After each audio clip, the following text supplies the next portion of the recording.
Shalom, haleluya.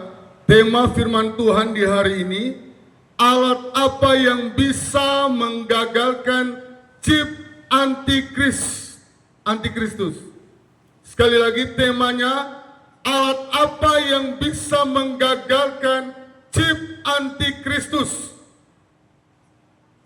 Saat ini kita bertanya-tanya, karena chip antikristus sudah ada di depan mata. Perusahaannya di Amerika sudah ada.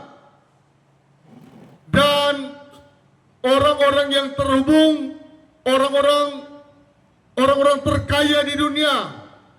Nah, saudara, kita perlu tahu bahwa kedatangan Tuhan sudah tidak lama lagi. Yang mau main-main dengan dosa, silakan. Tetapi seperti di zaman Nuh, orang asik pesta pora, goyang-goyang, tripping, goyang,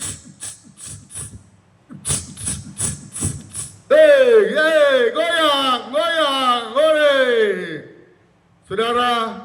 Tetapi saudara harus berjaga-jaga bahwa chip antikris saat ini siap beredar, saat ini sudah siap diproduksi. Chip secara massal sudah siaga 1, sebentar lagi akan dipasang di setiap tubuh manusia. Saudara yang menganggap enteng, silakan. Tetapi tugas kami sebagai hamba Tuhan harus wartakan firman. Paulus berkata, celakalah aku jika aku tidak memberitakan firman. Alat apa itu? Dan alat itu hanya satu-satunya.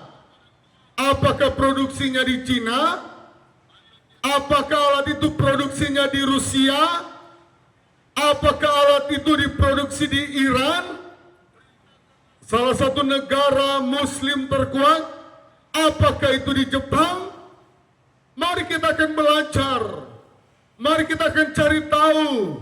Kalau saudara cari tahu, saudara tidak akan masuk dalam pemerintahan antikris. Saudara akan terhindar. Saudara pasti akan menang.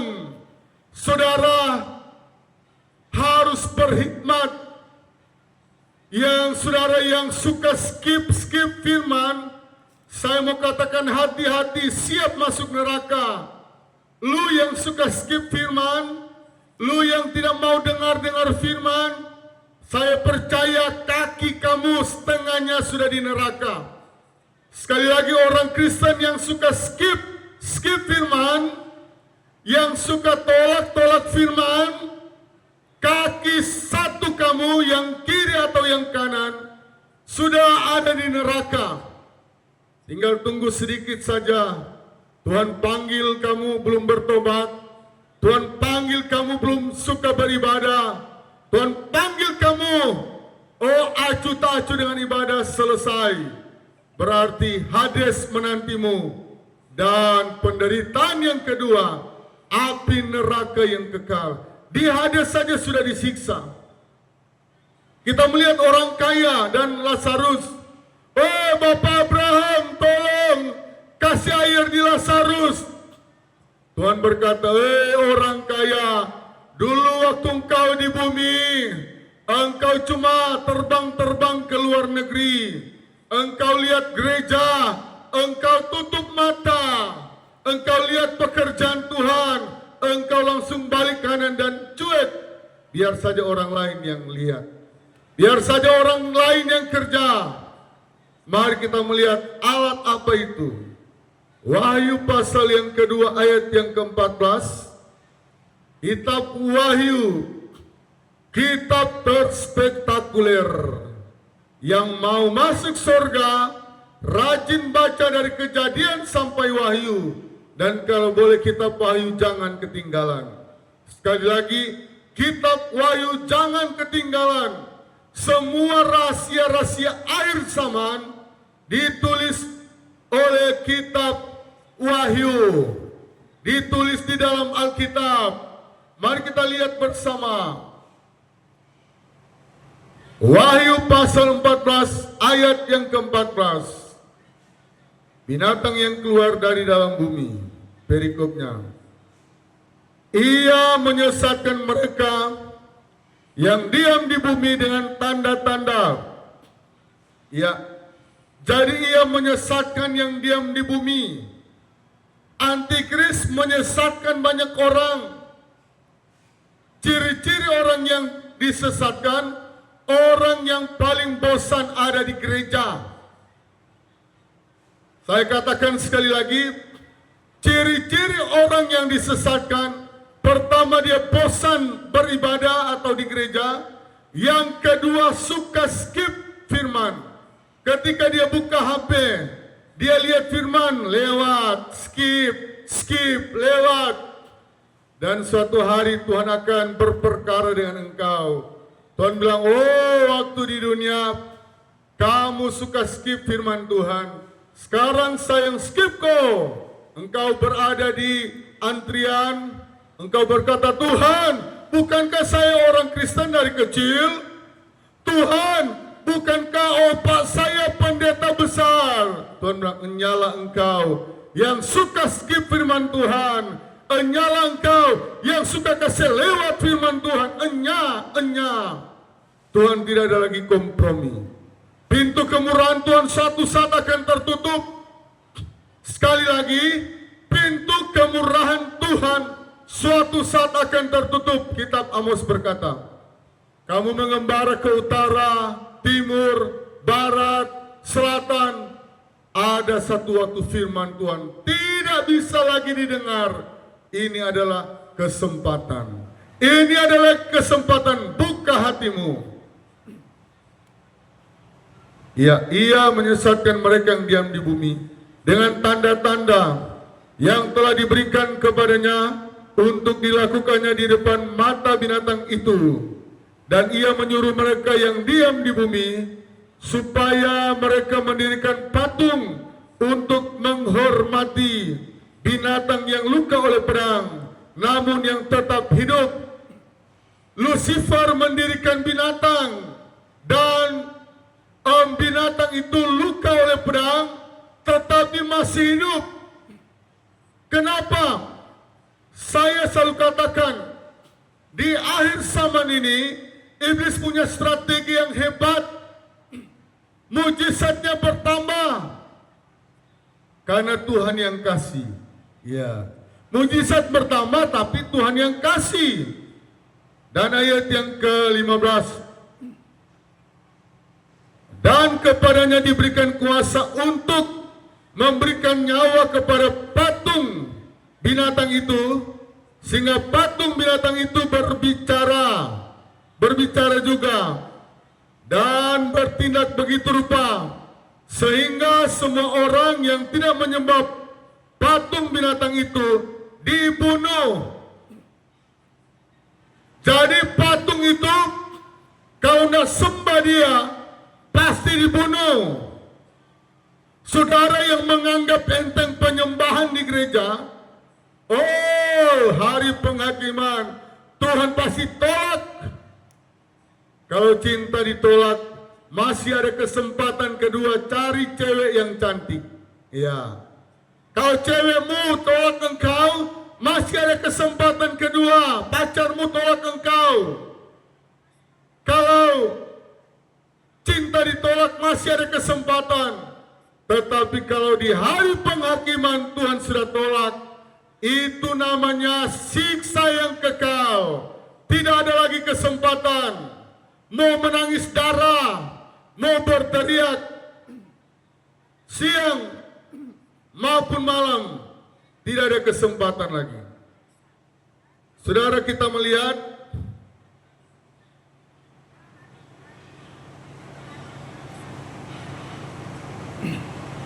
ayat 15 sekali lagi. Dan kepadanya diberikan kuasa untuk memberikan nyawa kepada patung binatang itu. Lucifer ada kuasa menghidupkan patung binatang itu, Sehingga patung itu berbicara juga, bertindak begitu rupa. Oh, hebat dia punya pergerakannya. Sehingga semua orang yang tidak menyembah patung binatang itu dibunuh. Saudara yang saya kasih dalam nama Tuhan, lebih baik saudara memilih datang di gereja di hari-hari ini daripada di zaman pemerintahan antikris engkau disiksa begitu rupa. Dan ayat yang ke-16,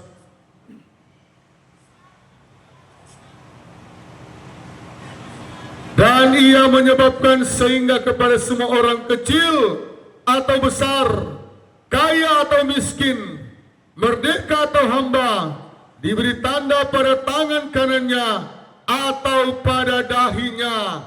Tangan kanannya atau dahinya. 666.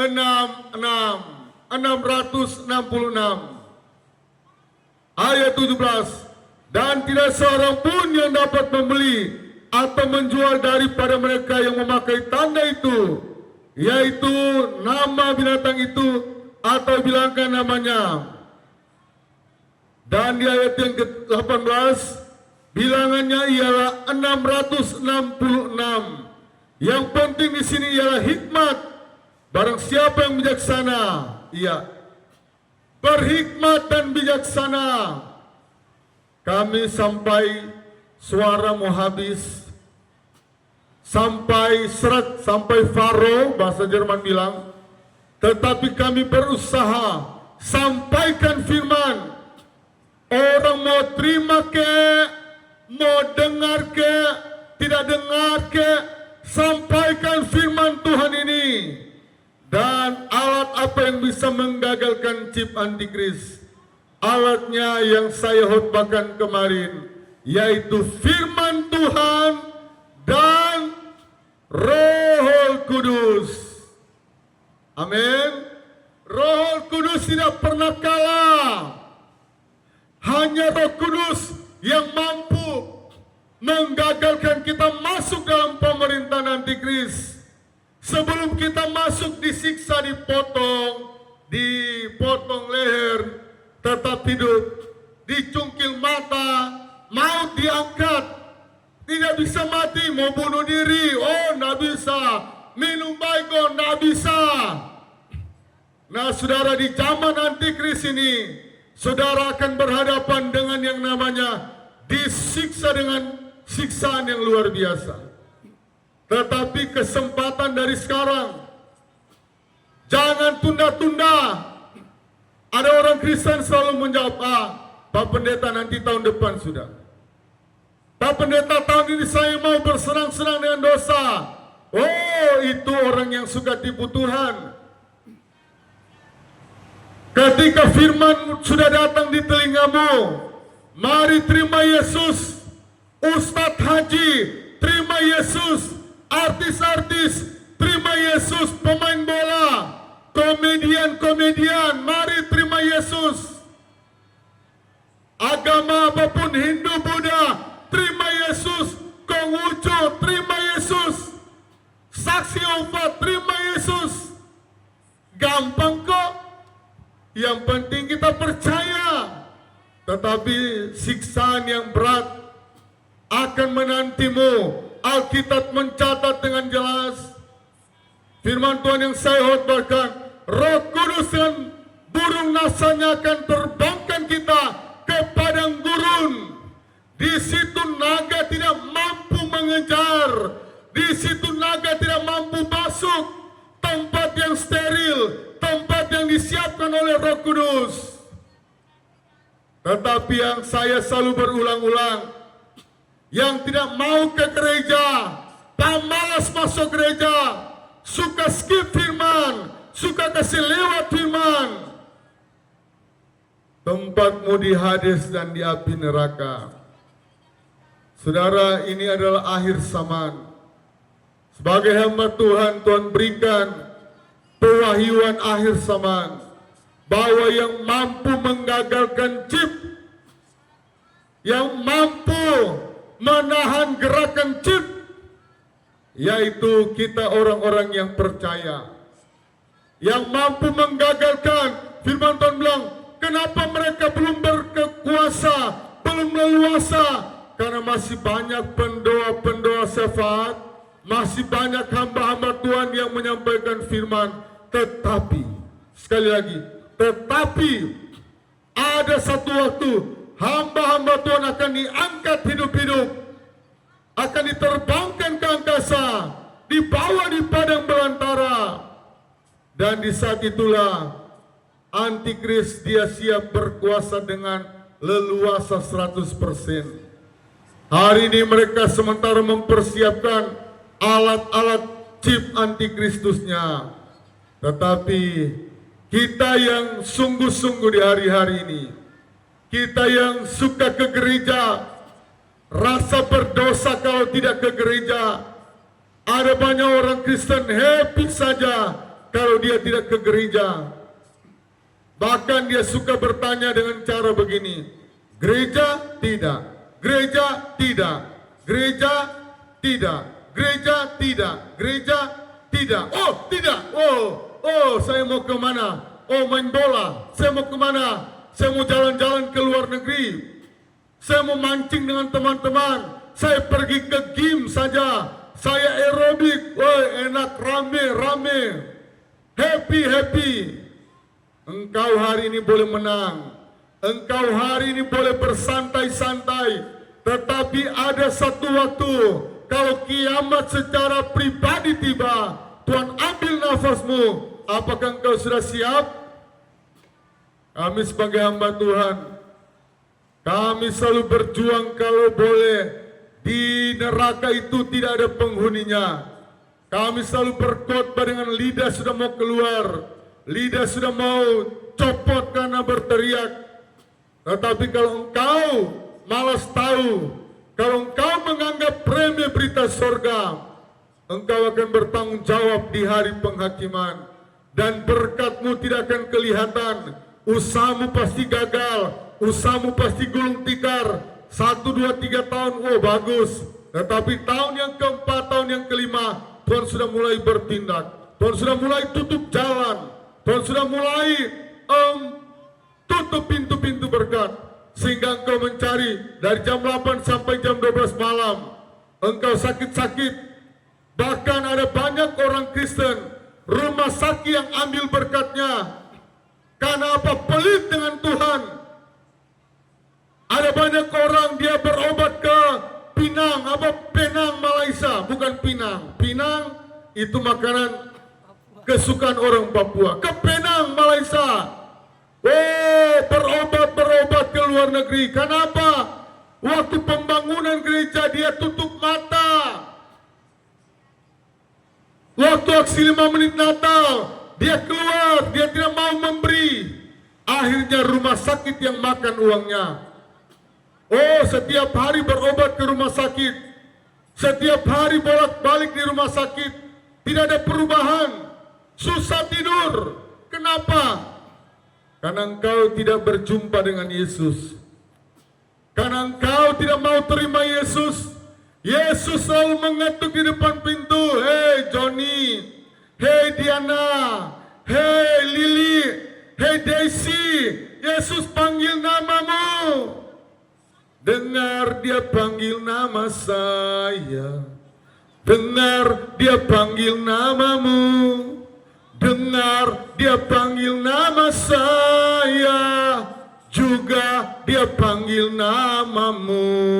Amin. Dia panggil namamu. Dia panggil engkau Kristi.